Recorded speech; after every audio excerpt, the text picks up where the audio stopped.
Well, welcome back, my friends, to another episode of Automotive. Like always, I'll keep the preamble short. Likes are nice, scribes are better, ring the bell if you want to watch more. And, it's only a little thumb movement to actually scribe or ring the bell. Or even a little like, something like that. Anyways, I have this antique Volvo. Yes, an antique Volvo. Yeah, don't start laughing too hard. This is a 780 Berton, which means this is number 782 of 1,300 of these made, as best as I could research it on the internet. It was hand assembled in Berton, Italy, for, where is it, Swedish, yeah, the Volvo car company in Sweden, which I think is owned by the Chinese nowadays. But this car has been completely restored. The motor's been rebuilt, actually punched out to a 2.5, turbo, AC. I mean, just look at the ridiculous shape this car is. It's like brand new. Even the wiring harness, this rubber like on these things just deteriorates. This one's actually still pliable. I mean, this guy's spent a lot of time restoring this car, and he says he just ran out. He just can't do it anymore. Somebody's done most of the body work, which it really doesn't need too much. As you can see, it's already been primed up to the point for the final blocking, which, if you notice the primer here and the primer there, that black paint is for final blocking.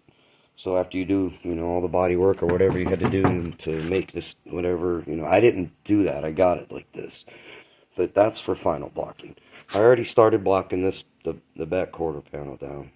I mean, if you look, you can see where the low spots still are. I might have to block it a little more yet. I don't know. I just gave it a quick blocking. You can see there's still low spots, because when the paint's left, that's a low spot. And that's what you're looking for. And I actually found a ding on this car.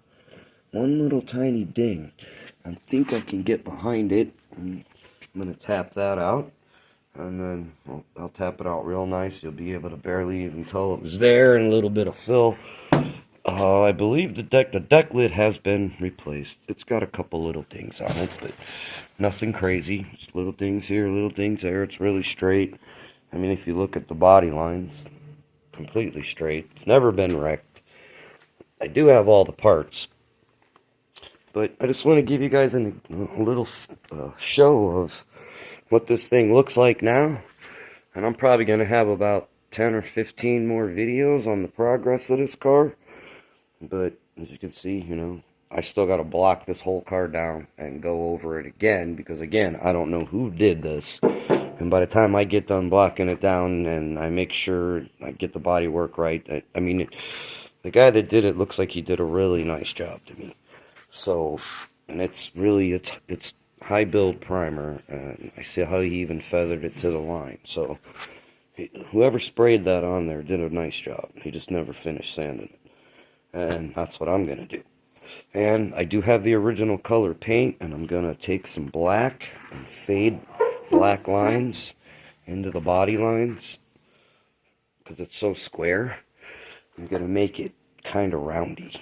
When this thing's actually all together, it almost, except for the front end, it almost looks like a 6 Series BMW. It really does. It's even got similar wheels, which I hate those ugly things, but I'm trying to leave this thing mostly as original as I possibly can when I put it all back together. And we'll see what happens to it after that. But anyways, thanks again for tuning in to the first episode of my Berton restore. This is going to be a fun one. Anyways, let me go. I got my wet shoes on so I can get ready to start sanding, and just wait. I'm going to block this down and block down the other side, and I'll show you where I'm at, and then we'll go from there. Alright, well, thanks for tuning in. Have a good night, my friends.